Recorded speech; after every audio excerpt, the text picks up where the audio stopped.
Esperando se encuentren bien. Es para nosotros un honor, un placer dirigirnos hacia ustedes nuevamente con un nuevo tema de estudio del cual nos va a aclarar conceptos de nuestra vida diaria y nos va a demostrar un poco más de cómo funciona el ego dentro de nosotros mismos. El tema que hoy veremos y vamos a desarrollar se llama concepto y realidad. Es un tema en el cual nos demuestra y nos enseña cuán equivocados estamos de lo que creemos que es la realidad.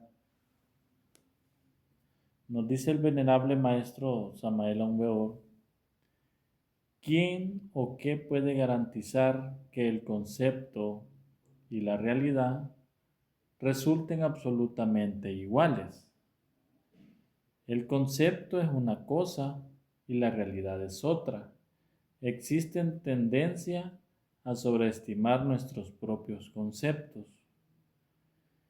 Es imposible decir que la realidad y el concepto son iguales, son cosas muy opuestas.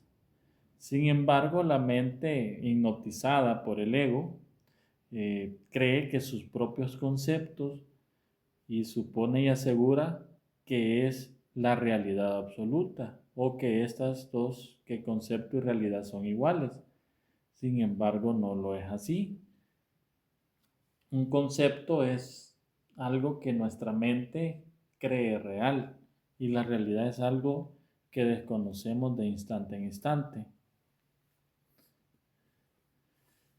A un proceso psicológico cualquiera correctamente estructurado, mediante una lógica exacta se le opone otro diferente, reciamente formado, con lógica similar o superior. Entonces, ¿qué? Nos dice el venerable. Entonces, ¿qué podemos sacar de dos conceptos que chocan y que son opuestos y que ambos están bien estructurados? ¿A cuál creerle? ¿Cuál es realidad? ¿Cuál es falso? ¿Cuál es un concepto equivocado? ¿Y cuál muestra realmente la realidad de los hechos? Este es un gran problema que tenemos como humanidad, no saber identificar o no saber con exactitud qué es la realidad.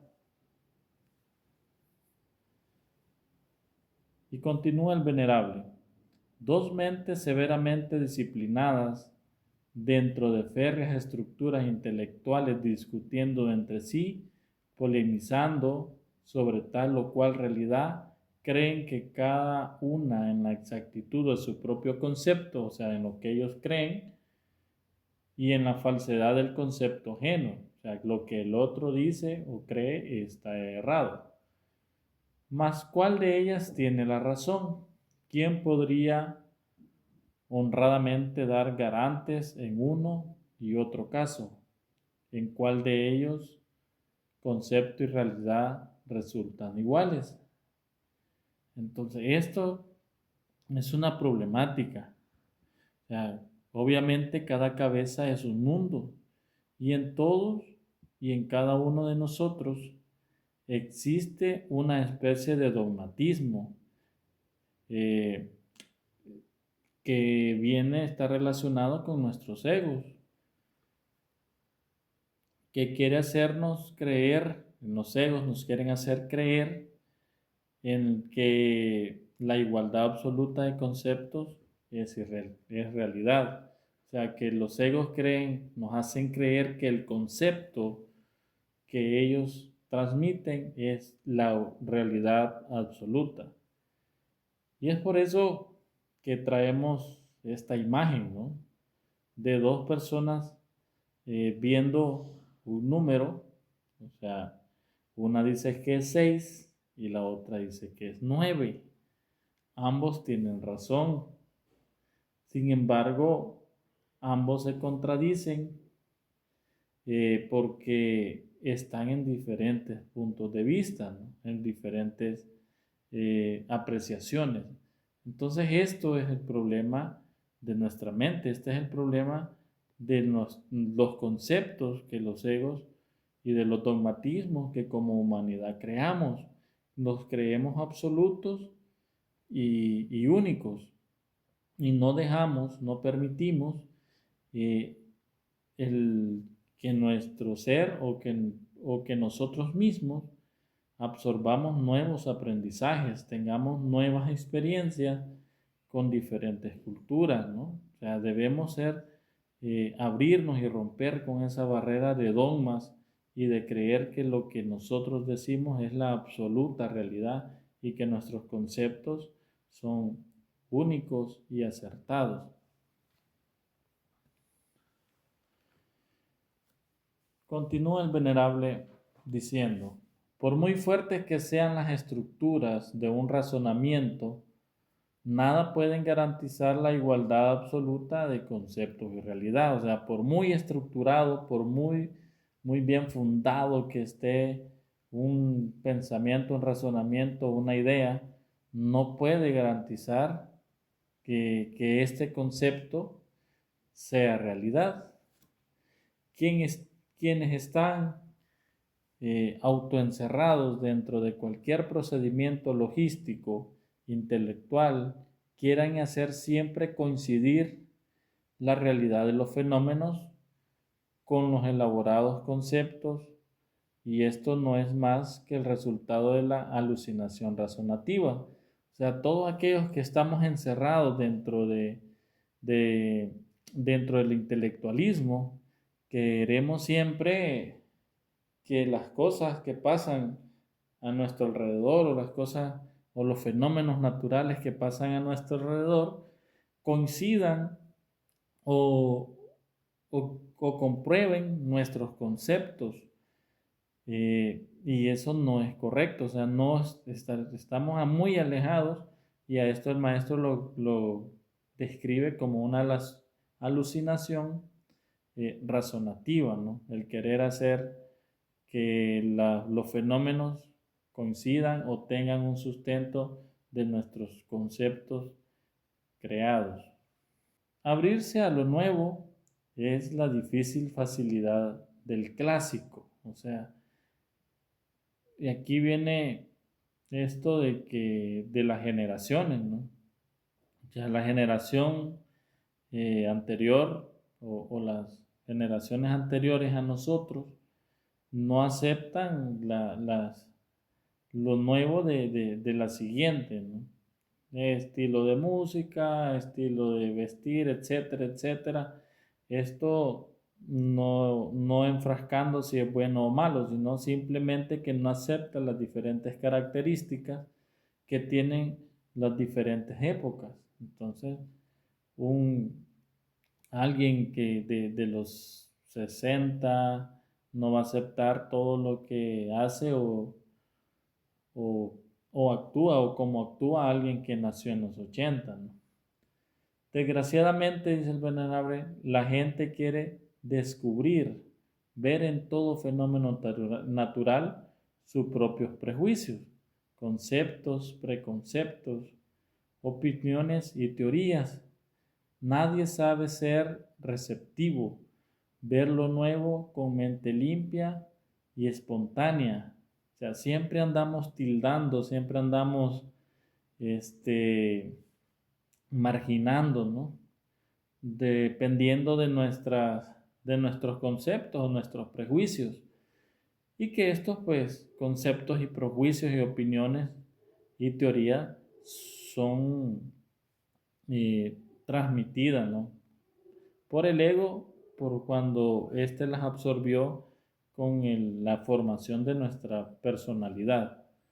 Entonces, no estamos abiertos o no estamos dispuestos a aprender algo nuevo sin juzgar, a aprender algo nuevo sin tildar o sin comparar con, puede ser con algo del pasado, de nuestra época, con lo que nos sintamos cómodos.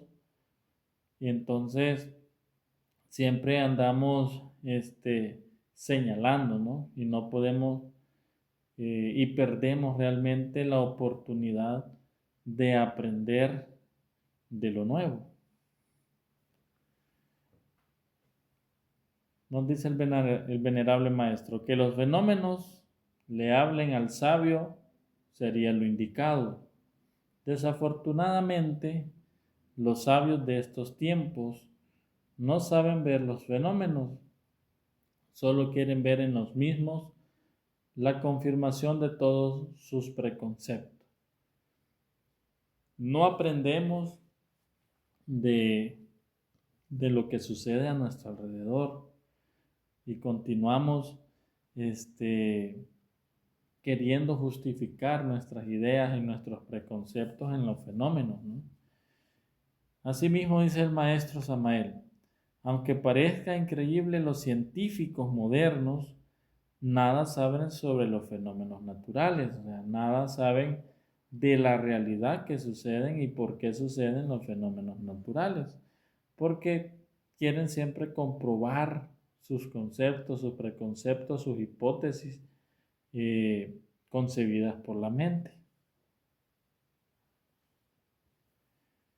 Cuando vemos en los fenómenos de la naturaleza exclusivamente nuestros propios conceptos, ciertamente no estamos viviendo los fenómenos, sino los conceptos. O sea, cuando nosotros no percibimos, ¿no?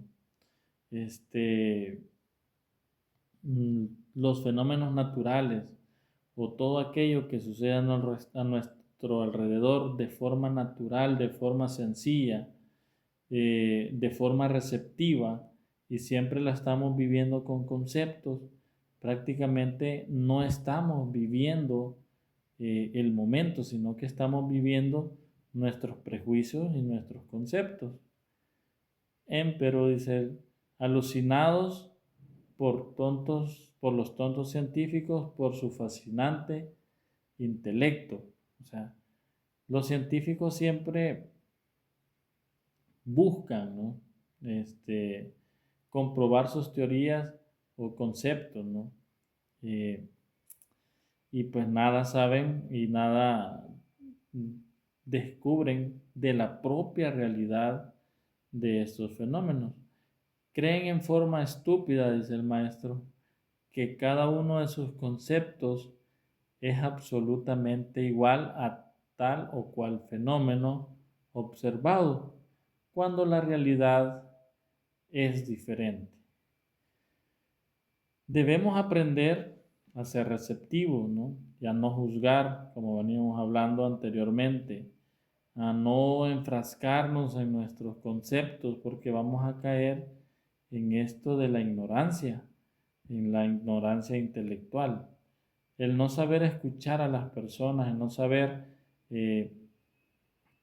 escuchar y comprender los puntos de vista de los demás nos hace prácticamente tontos y nos hace prácticamente cerrados, ¿no?, al aprendizaje.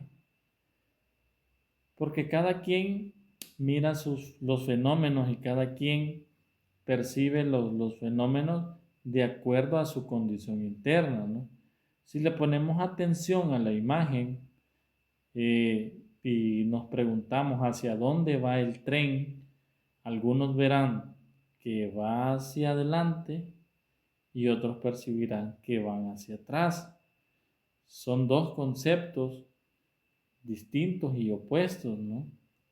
Y todo depende de la percepción de cada quien, todo depende de del cómo estemos observando o de lo que estemos percibiendo en este momento. Entonces, no debemos cerrarnos, no debemos complicar más nuestra mente o no querramos subyugar a las personas a que nos rodean o a que acepten nuestros conceptos, a que acepten lo que creemos nosotros que es nuestra realidad, ¿no? Debemos nosotros aprender y a escuchar y aprender a sacar lo bueno de todas las circunstancias. No negamos, dice el venerable, que nuestras afirmaciones sean rechazadas por todo aquel que esté autoencerrado por tal o cual procedimiento lógico. Incuestionablemente la condición pontífica y dogmática del intelecto en modo alguno podría aceptar que tal o cual concepto correctamente elaborado no coincida exactamente con la realidad. O sea, que el intelectualismo de los demás se va a cerrar o va a condicionar, ¿no? La aceptación de toda información nueva. Tan pronto, dice el maestro, la mente a través de los sentidos observe tal o cual fenómeno, se apresura inmediato a rotularla con tal o cual término cientifista que incuestionablemente solo viene a servir de parche para tapar la propia ignorancia. O sea, los conceptos y el querer tildar o clasificar los fenómenos con tal o cual término solo viene a demostrar, ¿no? La ignorancia de la realidad de los fenómenos. Solo viene a demostrar de que no comprendemos por qué pasa algún fenómeno natural. La mente no sabe realmente ser receptiva, dice el venerable maestro, a lo nuevo, más si sabe inventar complicadísimos términos, con lo cual pretende calificar en forma autoengañosa lo que ciertamente se ignora. Ya la mente trata de inventar conceptos para no sentirse ignorante, ¿no? Para no percibirse que no sabe. La mente moderna es terriblemente superficial. Se ha especializado en inventar términos hechos dificilísimos para tapar su propia ignorancia. Nos dice el maestro que la mente no solamente ignora, sino además ignora que ignora. O sea, que no sabe realmente, no nos damos cuenta de la ignorancia de nuestros propios conceptos. Dice el venerable maestro, existen dos clases de ciencia. La primera no es más que ese podridero de teorías subjetivas que abundan por allí. La segunda es la ciencia pura de los grandes iluminados, la ciencia objetiva del ser, o sea, la ciencia de la conciencia, la ciencia de la realidad, la ciencia de aquello que desconocemos de instante en instante. Indubitablemente, no sería posible penetrar en el anfiteatro de la ciencia cósmica si antes no hemos muerto en sí mismos. Para poder penetrar y comprender y activar nuestra conciencia, bien sabemos que debemos caminar por los tres factores de la revolución de la conciencia, que es nacer, morir y sacrificio por los demás. Y en este caso el maestro nos recalca, ¿no? Y nos recuerda que es imposible ingresar en la ciencia cósmica si no hemos trabajado en el factor morir, en eliminar los defectos de nuestra psiquis. Necesitamos desintegrar todos esos elementos indeseables que cargamos en nuestro interior y que en su conjunto constituyen en sí mismo el yo de la psicología. Debemos trabajar intensamente en eliminar todo aquello que nos sobra, toda aquella impureza que nos sobra, que está además dentro de nosotros mismos y que es la que no nos deja aprender y es la que no nos permite conocer la realidad. En tanto la conciencia superlativa del ser continúa embotellada en el mí mismo, entre mis propios conceptos y teorías subjetivas, resulta absolutamente imposible conocer directamente la cruda realidad de los fenómenos naturales en sí mismos. Mientras nuestra conciencia continúe atrapada en las ideas subjetivas de los yoes de nuestra mente, no podremos concebir qué es lo real. No vamos a poder concebir y conocer esa realidad de la que habla el venerable Maestro Jesús el Cristo a los discípulos, el cual dice: conocer la verdad y la verdad os hará libre. O sea, esa verdad es con la que hace contacto la ciencia superlativa del ser, y por lo que es importantísimo el trabajar en la eliminación de nuestros defectos. Dice el venerable: muy poco podemos aprender del fenómeno del nacimiento, mas de la muerte podremos aprender todo, dice el venerable. Y también dice que la llave del laboratorio de la naturaleza la tiene en la mano diestra, o sea, en su mano derecha, el ángel de la muerte. O sea, todo radica en el factor morir. Allí se sabe todo, ahí se aprende todo. El templo inviolado de la ciencia pura se encuentra en el fondo de la negra sepultura. Si el germen no muere, la planta no nace. Solo con la muerte adviene lo nuevo, nos dice el venerable. Debemos aprender y debemos luchar y trabajar en morir, porque si no morimos, no vamos a hacer ese contacto y no vamos a poder dar a nuestro ser la oportunidad de expresarse, ¿no?, a través de nosotros mismos. Si no muere los yoes, la sapiencia de nuestro interior no va a crecer, nuestra conciencia no va a crecer. Solo con la muerte puede ir creciendo nuestra conciencia. Recordemos que cada defecto, cada impureza, cada error, ¿no?, que está dentro de nosotros mismos, tiene capturada, tiene enfrascada, veamos así, los yoes o errores o pecados dentro de nosotros mismos, veámoslos como una botella que tienen en su interior a la conciencia. Cada defecto tiene una porción de nuestra conciencia embotellada.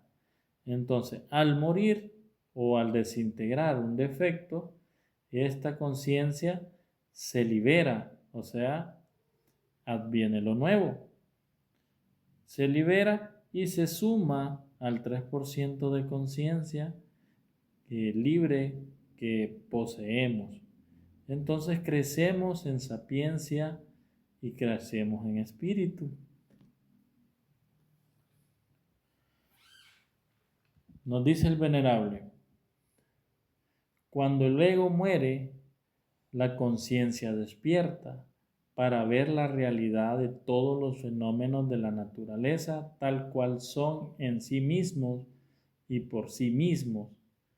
O sea, cuando vamos eliminando cada uno de estos defectos, cuando vamos purificando y desechando todo aquello que no nos sirve en nuestro interior,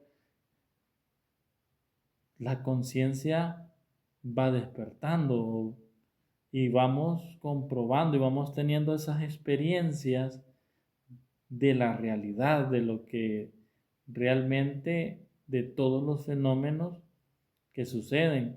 O sea, el fenómeno de la vida, el fenómeno del nacer, el fenómeno del morir, y vamos comprendiendo más claramente todas las leyes que rigen este mundo.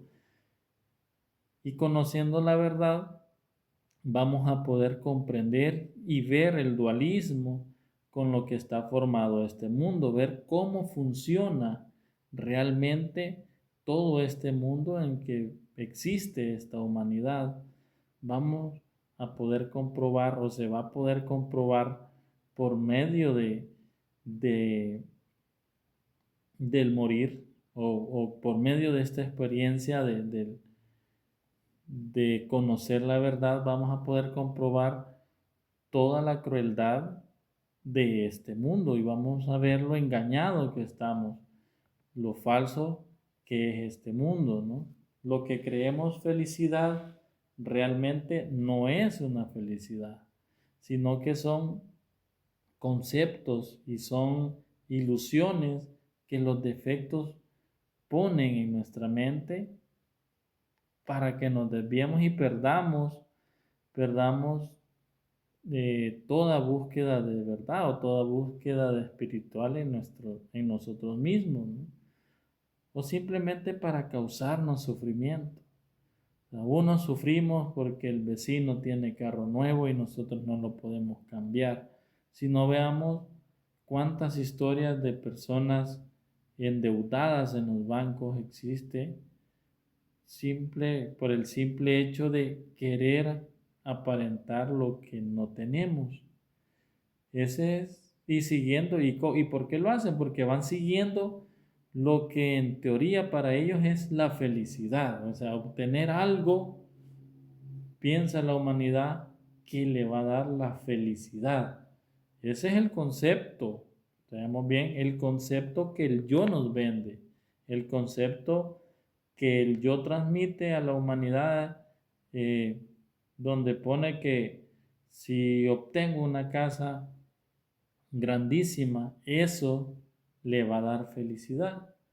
Y no es así. No es eso lo que le va a dar felicidad.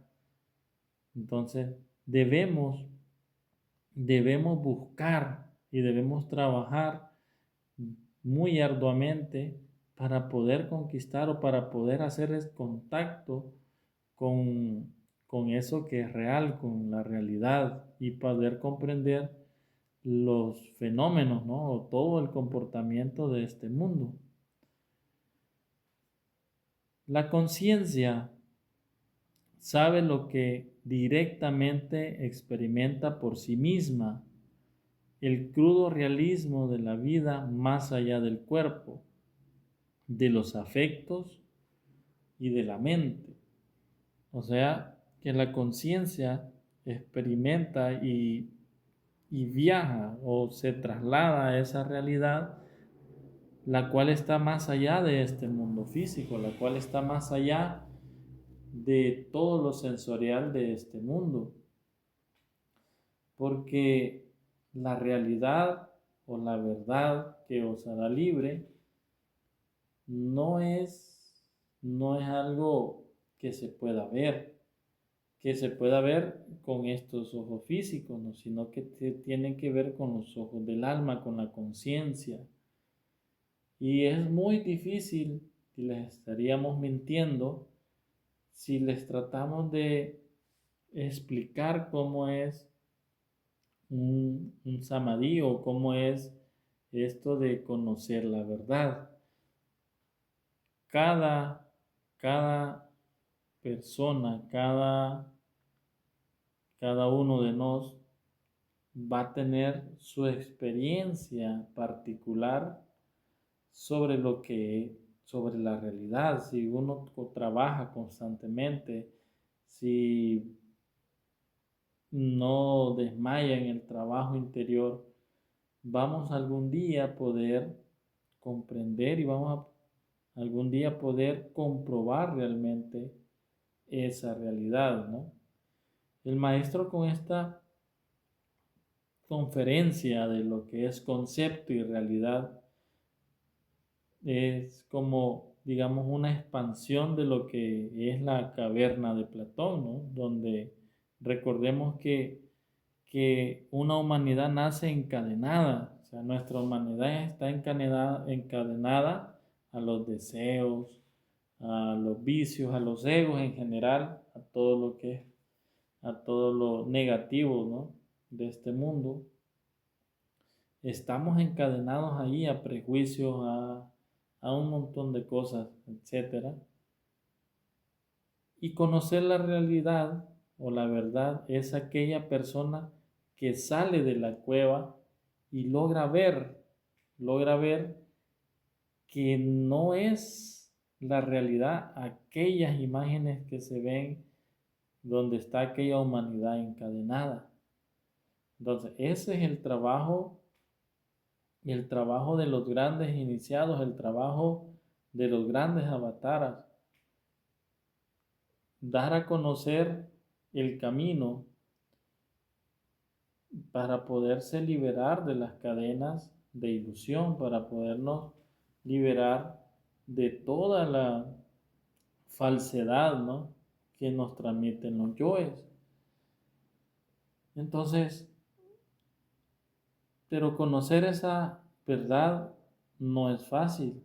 Es un camino duro de negación, es un camino duro de autoobservación y autocrítica, que debemos empezar a hacerlo conscientemente, que debemos trabajar en, en no tenernos lástima prácticamente, en aceptar nuestros errores, en no defender nuestras acciones, sino que en criticarnos nosotros mismos y en soportar y sacarle provecho a toda circunstancia difícil que se presente en nuestro diario vivir.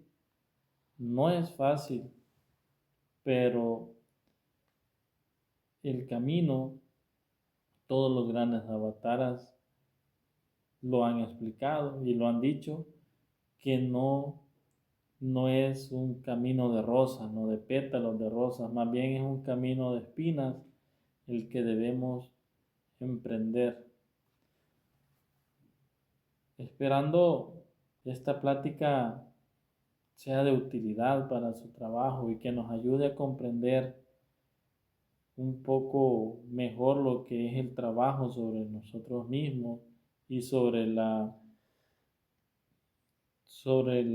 hipnotismo que los yoes tienen en nuestra psiquis.